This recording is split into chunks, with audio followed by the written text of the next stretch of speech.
Alors bonjour, il y a...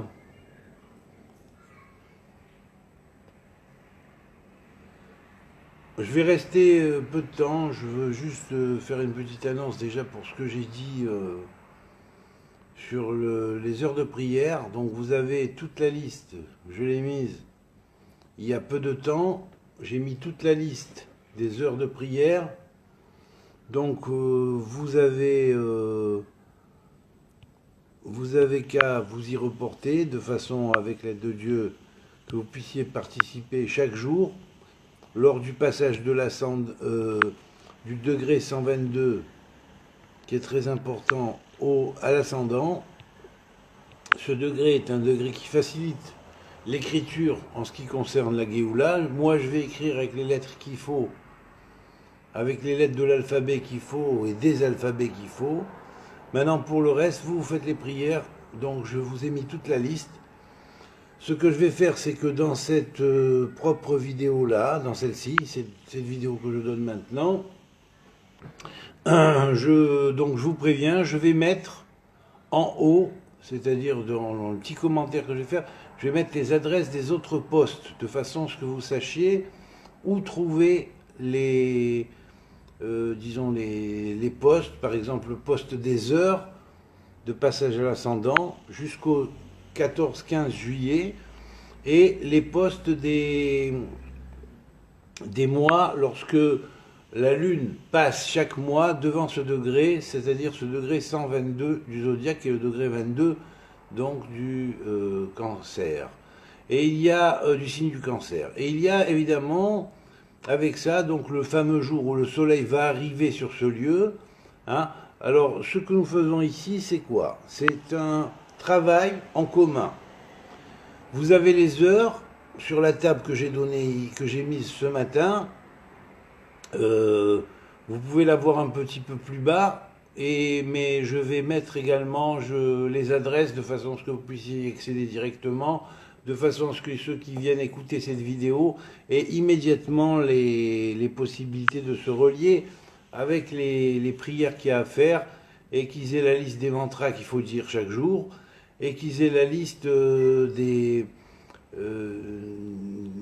des chapitres à dire, les fameux sur tous les jours des mois. Derrière les mois, lors des passages lunaires où je vous avais envoyé les cartes du ciel pour les passages lunaires ainsi que pour la première semaine. Je vous ai préparé donc une table où il y a marqué pour chaque jour à quelle heure se connecter, donc à quelle heure faire cette prière. Vous pouvez faire des petites prières chaque jour, vous pouvez faire juste les mantras, vous pouvez faire des petites prières qui sortent de votre cœur aussi également, et demander à Dieu de réunir les hommes de bonne volonté, de les réunir pour la paix, ceux qui cherchent la paix, et que le reste soit éloigné et qu'on ait l'aide d'en haut. Déjà, ce sera un grand pas de fait vers cette Géoula. Maintenant, il y a une deuxième chose que je voudrais vous parler, et c'est l'objectif de ce cours que je vais faire maintenant. Hein. Je vais mettre mon adresse PayPal à laquelle vous pourrez faire des dons, chacun selon ses possibilités. Ça peut aller de même 10 euros à combien vous pouvez, à votre bon cœur. C'est toujours bienvenu, car avec cet argent, je compte faire le maximum d'éditions de de mes de mes écrits, de façon à ce que je puisse les diffuser dans des yeshivotes où ils seront étudiés, et tout ce qui sera imprimé là sera étudié dans des hauts lieux kabbalistiques où ce genre d'encyclopédie manque. Donc ça fera des gens qui vont être déjà motivés à vouloir comprendre cette Torah que je transmets, cette Torah qui est la clé du futur. Donc et en même temps des gens qui vont commencer peut-être à travailler avec l'aide de Dieu pour cette paix et pour cette unification, et également pour balayer les forces qui cherchent à cliver l'humanité, à la cliver tout en la faisant se perdre totalement de toute valeur. Alors il y a les deux qui attaquent, c'est-à-dire ces deux forces-là attaquent, une force qui cherche à cliver l'humanité, chacun dans son secteur, et en laissant les gens dans des secteurs précis, bornés, hein. Et d'un autre côté, ça peut être motivation et objectif de guerre, ainsi que de notre côté, chercher à dissoudre l'humanité, à en faire une espèce d'humanité robotisée, complètement abrutie, qui n'a plus rien qu'une espèce de fausse religion d'unification, qui est en fait même pas une religion, ni une tradition, qui est rien du tout. Voilà. Oui, c'est quelque chose quand même. C'est une carotte pour faire avancer les ânes. Oui, ça oui. Ça oui. On la promet partout, la carotte. Mais la carotte, on va pas s'en servir, on va essayer d'avancer réellement. Donc là, si on travaille tous ensemble, on va pouvoir y arriver avec l'aide de Dieu. Bon, maintenant, à part ça, ben, le troisième objectif de ce cours, donc premier d'annoncer comment faire ce rituel, le travailler à des heures précises, hein, chaque jour, mettre les points sur les jours et les mois, hein, et arriver enfin au grand jour dans l'année où on fait le grand rituel avec toutes les prières. Je voulais préciser que, donc revenez à ce poste, parce que là j'ai pas encore marqué l'objectif, mais évidemment qu'il est pour ça, pour ce qui est annoncé, revenez-y et vous y trouverez bientôt toutes les formalités pour adhérer et pour vous joindre et faire joindre le maximum de vos amis qui acceptent à participer à un plan pareil en commun, hein, à ce projet de Géoula, de délivrance de l'humanité et de regerminance des hommes de bonne volonté sur la terre pour faire la paix, véritablement, au lieu d'axer tout le temps sur les points de guerre. Voilà, dans les clivages. Et les clivages. Alors, bien évidemment, on passe dans une nouvelle dimension, l'humanité passe dans une nouvelle dimension et va passer chaque jour plus, on envoie les signes témoins. Maintenant, vous savez, il y en a qui ont toujours la nostalgie de ce qu'ils avaient dans leur cave. Ben ça, qu'est-ce que vous voulez que je vous dise? Il y a un moment donné où il faut savoir déménager. Hein. Quand l'immeuble dans lequel on vit est un taudis, hein, ou est devenu pratiquement un taudis, ben on laisse tomber, on déménage et on va dans un bel immeuble avec tout ce qu'il faut. Voilà, c'est ce qui est proposé. Alors maintenant, troisième objectif, c'était de parler de ce petit livret Torah qui ne va pas durer longtemps. Mais je voudrais expliquer la parole de Coëlette, l'Ecclésiaste, c'est-à-dire Salomon, fils de David, qui a dit Shem Tov, Mishemen Tov. C'est-à-dire, un bon nom est mieux qu'une bonne huile parfumée. Alors, on avait vu d'un côté que le Shemen Tov, qui est Ored, le long de la barbe, puisque David avait dit le Shemen Tov qui tombe le long de la barbe d'Aaron, lorsque deux frères s'aiment, deux frères qui avaient été ennemis, ou principes frères qui avaient été ennemis à l'origine de l'humanité, lorsqu'il y avait Caïn et Abel, et bien les voilà devenus amis en Moshe et son frère Aaron. Donc j'avais parlé dans ce cours que j'avais fait sur les niveaux de fraternité et l'évolution des niveaux de fraternité au travers du Tanakh, c'est-à-dire de la Torah, dans les personnages qu'elle nous présente, qui sont à la fois d'abord dans un premier temps opposés, qui représentent le principe du bien et du mal cosmique qui s'affrontent sur Terre, quelque part, et puis le moment où ils deviennent amis progressivement, grâce à la loi du Tikkun, progressivement, lorsque chacun fait son travail sur ses propres énergies, eh ben, il arrive à trouver dans son frère le complément, l'autre. Voilà, le complément de lui-même. Donc les deux frères sont un finalement. Alors voilà. Alors on a l'exemple, première phase, c'est Caïn et Abel qui étaient opposés totalement. Après Ismaël et Yitzhak avec une petite, une petite divergence, mais qui va se faire avec le temps, qui va se calmer. Après, Yaakov et Ésaü, c'est pareil. Et puis, quand on va arriver au stade de Moshe et Aaron, les deux frères sont unis. Et lorsqu'on va arriver au stade de David, qui est né et mort, enfin pas mort puisqu'il est toujours vivant, hein, le jour du don de la Torah, alors là, on va avoir effectivement les deux frères du stade de Yaakov et Ésaü, les deux en un seul individu. C'est David qui incarne à la fois Yaakov et Ésaü, mais qui fait que la voix de Jacob est toujours prédominante sur les mains d'Ésaü, c'est-à-dire il y a une réflexion sur la Torah avant d'accomplir le moindre acte. Voilà, alors ça, là maintenant je vais donc expliquer cette espèce de contradiction qu'il peut y avoir entre les paroles de Salomon et la parole de David son père. Puisque, en fait, Salomon dit l'harmonie entre deux frères qui s'aiment, c'est comme de l'huile parfumée qui descend sur la barbe d'Aaron. Alors, on sait qu'en fait, il y a 4 couronnes. Il y a la couronne de la Torah, qui est tout en haut, la couronne de la prêtrise et la couronne de la royauté. Et puis, il y a une autre couronne. C'est la couronne du bon nom. Alors ces 4 couronnes sont un peu en relation avec ce qu'on appellerait Keter, la couronne elle-même, qui est le monde totalement métaphysique, spirituel, totalement divin. La Chokhma, qui est la grande sagesse divine, qu'on peut mettre en relation avec le Keter Akeuna.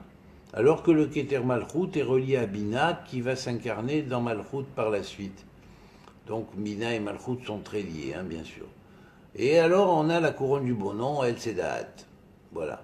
Donc on a Keter, la couronne de la Torah, Chokhma, la couronne de la prêtrise, Bina, la couronne du royaume, qui descend dans Malchut, bien évidemment, de Bina dans Malchut, Bina est l'intelligence divine, et Malchut est le royaume. Alors bien évidemment, je ne parle pas de notre royaume d'ici, qui est un royaume qu'on dit inversé, avec une matrice inversée, mais je parle du royaume, le vrai royaume de Dieu, parfait, tel qu'il existe dans le monde réparé.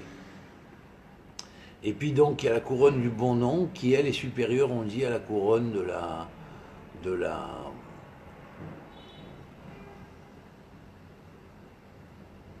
est supérieure à la couronne apparemment du royaume, de la royauté et la couronne de la prêtrise. Elle est en fait Da'at qui est entre Chokhma et Bina et qui a juste le Keter au-dessus, c'est-à-dire le Keter Torah. Mais quand on a une bonne renommée, c'est vrai, bon, c'est supérieur à une huile parfumée. Mais de quelle huile parfumée parle-t-on? Et là, c'est là que Shlomo Ameler, en disant ça, n'a aucune contradiction avec David, son père, qui avait dit que, au contraire, il était bon, il était doux à deux frères de s'aimer d'une étroite union, et que Moïse, qui représentait à ce moment-là la couronne de la prophétie, incarné dans le royaume, dans la royauté, dans la tribu de royauté, la couronne royale, et il y avait, en tant que Moshe était le roi des prophètes, et Aaron, qui lui était le roi des prêtres, si on pourrait dire, il a eu la couronne de la royauté. Alors comment ces deux sphères, Chokhma et Bina, qui sont au-dessus de Da'at, peuvent-elles être inférieures à Da'at? Eh bien, en fait, il n'y a pas de contradiction. Elles ne sont pas inférieures à Da'at, mais la couronne de la bonté, de la bonne renommée, signifie ici, il y a un jeu de mots caché derrière la formule. Salomon dit, Tov Shem, c'est bon, une bonne renommée, meilleure que Shemen Tov, c'est-à-dire une huile parfumée. En réalité, on peut lire comme ça. Tov Shem, Meshamen Tov. C'est bon, c'est pas très dikdoukik, c'est-à-dire grammatical, mais c'est de l'hébreu quand même. C'est-à-dire, est bon un nom si le nom est bien parfumé. Qu'est-ce que ça veut dire qu'un nom bien parfumé? Ça, c'était une science qui était dans les Kohanim, les prêtres. Ils avaient effectivement l'encens, le brûle-encens, et ils connaissaient les propriétés des huiles essentielles, des arômes, hein, des différentes plantes et de toutes les fleurs aromatiques avec leur signification séphirotique ainsi que leur signification par rapport au Shem HaMeforash.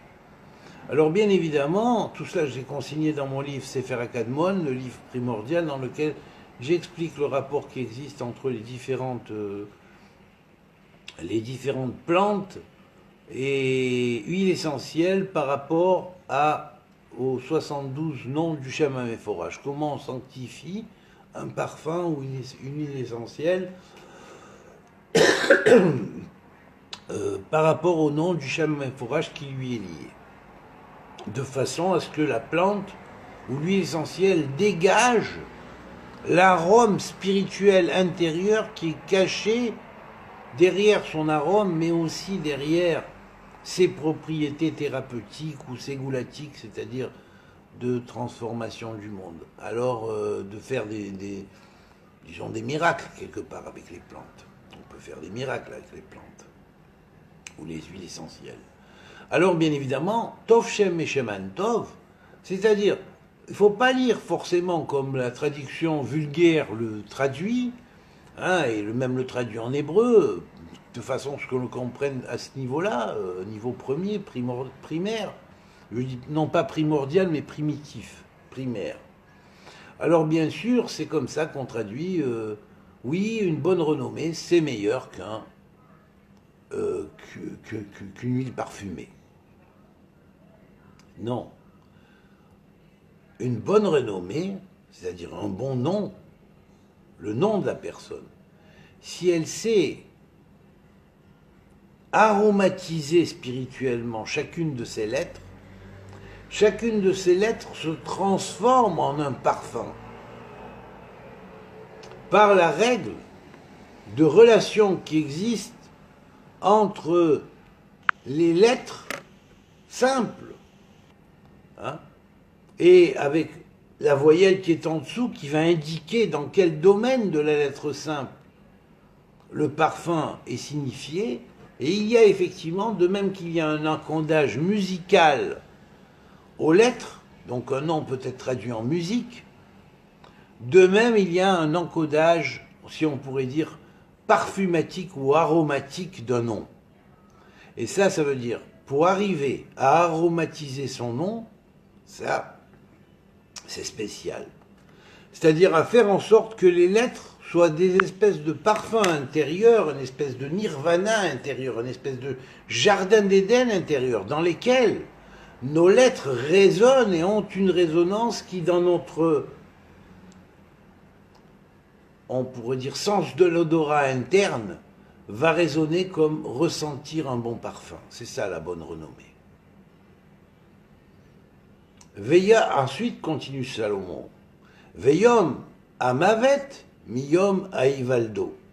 Et le jour de la mort est supérieur au jour de la naissance. Là aussi, il y a une contradiction par rapport à d'autres choses qui sont marquées ailleurs, où on compare et on dit que seuls toulouron, David Amelech a dit, les justes, hein, et seuls toulouron les vivants, et pas les morts. Donc, qu'est-ce que ça veut dire? Apparemment, Salomon contredit son père David, et nous enseigne quelque chose qui nous paraît très bizarre ici. Alors je vais vous l'expliquer.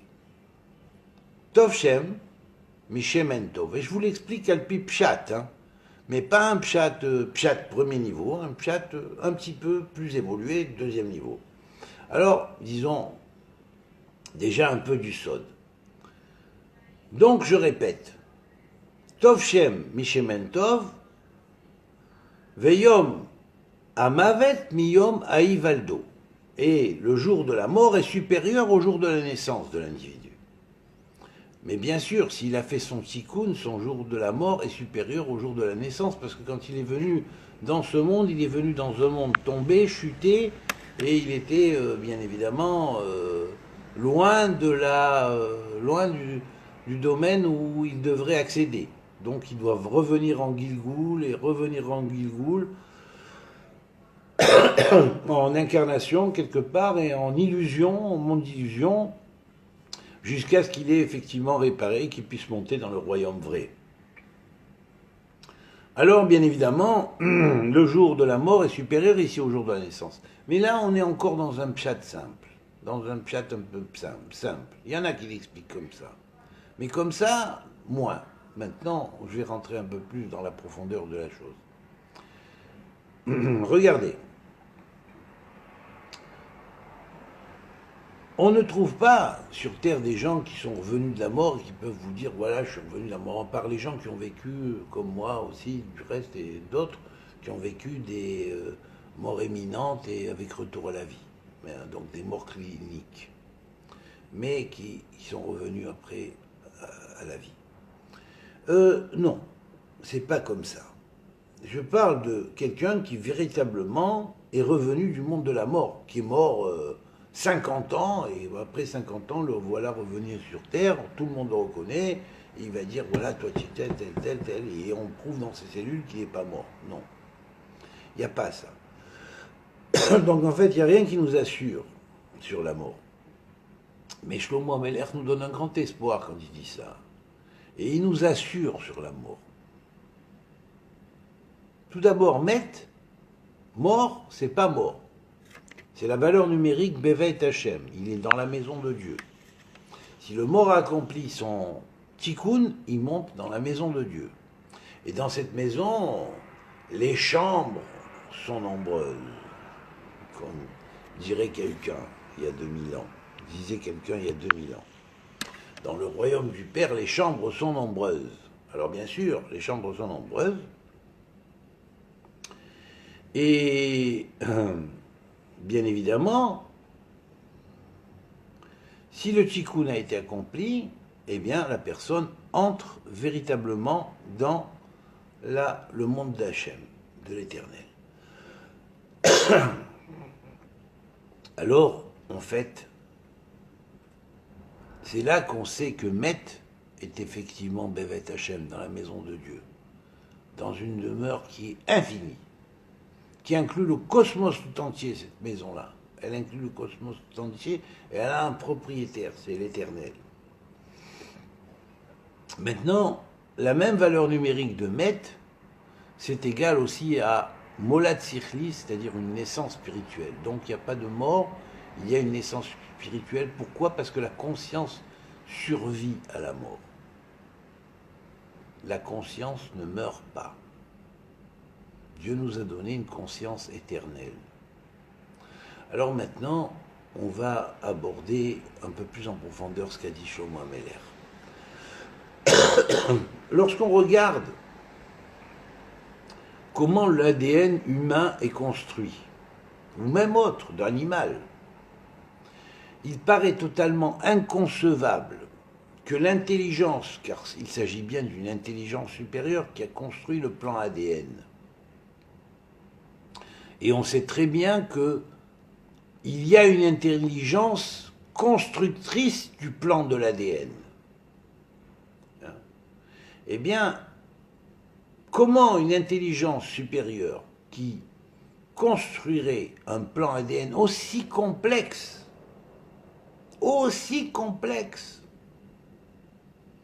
elle laisserait et elle abandonnerait à la mort quelque chose qui a valu une telle construction, un tel génie, une telle intelligence pour construire. Regardez la physiologie du corps, pas la morphologie, mais la physiologie du corps, comment ça fonctionne.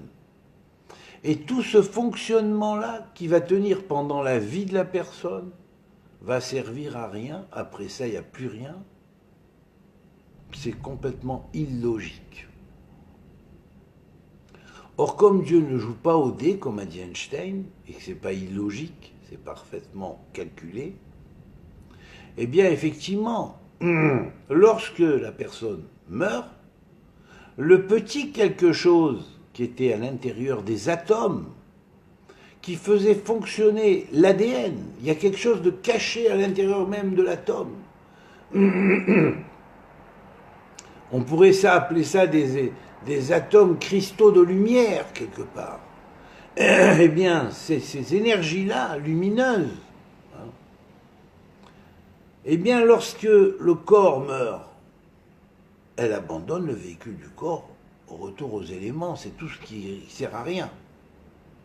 Mais par contre, la conscience va partir avec ce corps-là, qui faisait fonctionner le corps grâce à la kouda de l'âme, c'est-à-dire grâce à l'ordre de l'âme. Ordre de l'âme qui est donné avant tout par le Créateur dans chaque âme individuelle pour construire chaque code spirituel d'ADN et on pourrait dire le fermer au travers de l'ADN matériel. D'où le fait qu'en réalité, chaque binôme, si on pourrait dire, de la spirale de l'ADN, c'est 12 brins binomiques de cette spirale qui existent en réalité. Mais comment ça fonctionne? C'est avec la Torah qui donne le vrai sens profond de la chose.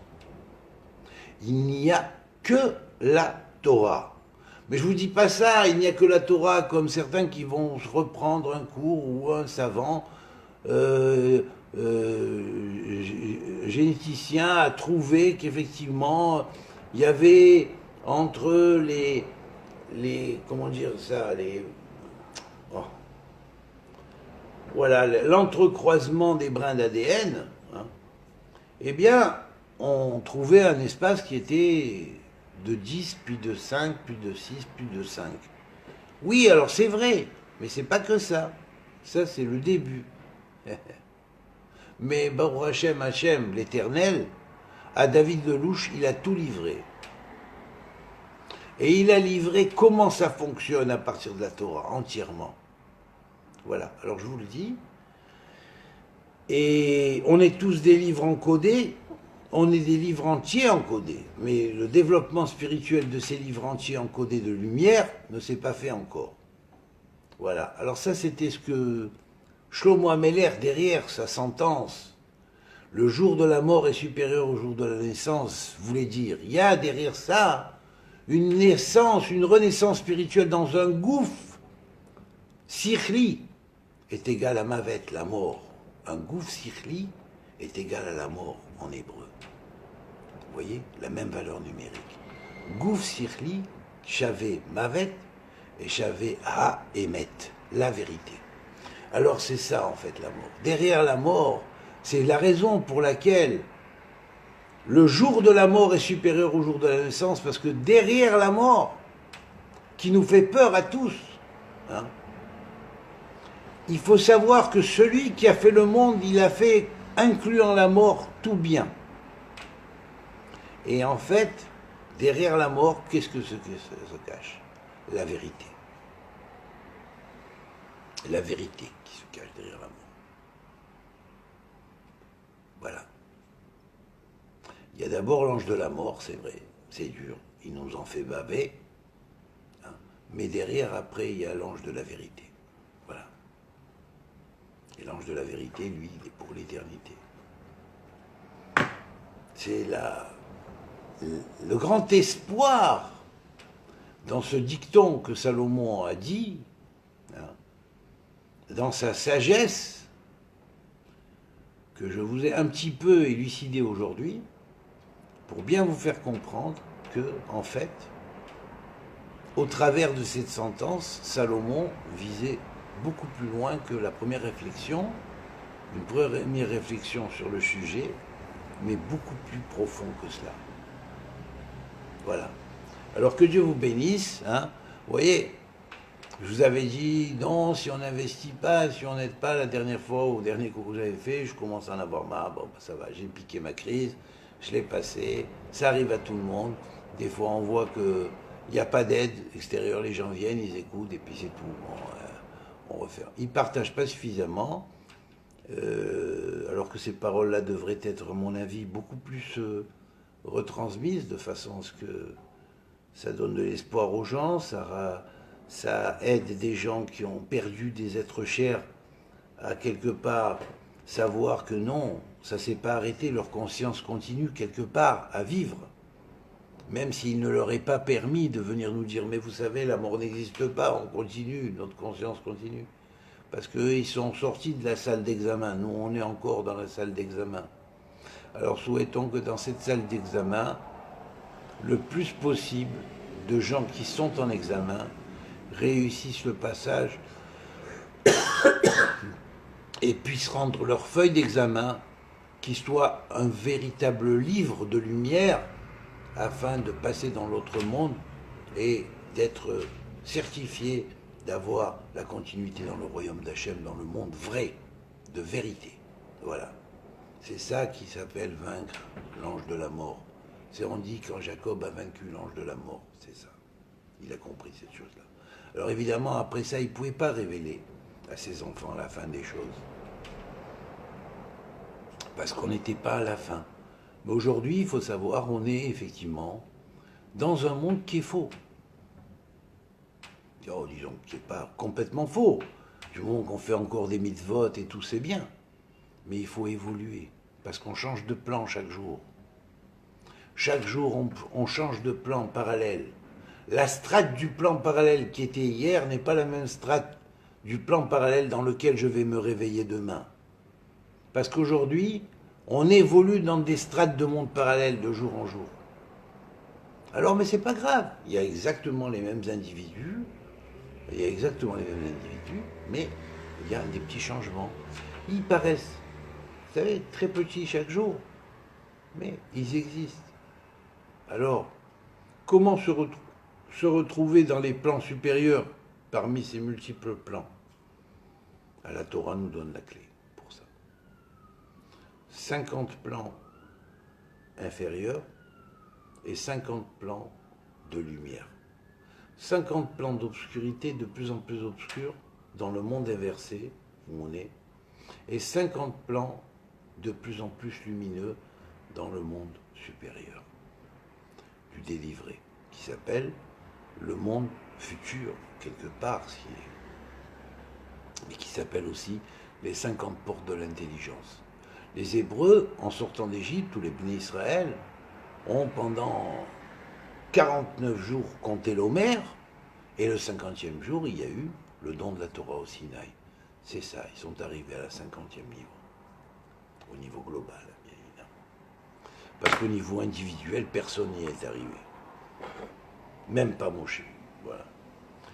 Alors, amitié à tous, que Dieu vous bénisse, transmettez, essayez de m'aider un petit peu de façon à ce que je puisse éditer le plus possible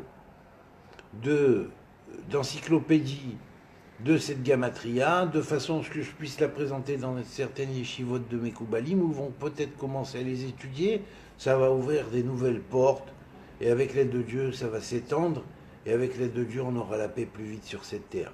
Parce que on pourra arriver à transformer cette terre, qu'elle deviendra véritablement la terre nouvelle, suspendue, au-dessus desquelles, sont suspendus des nouveaux cieux.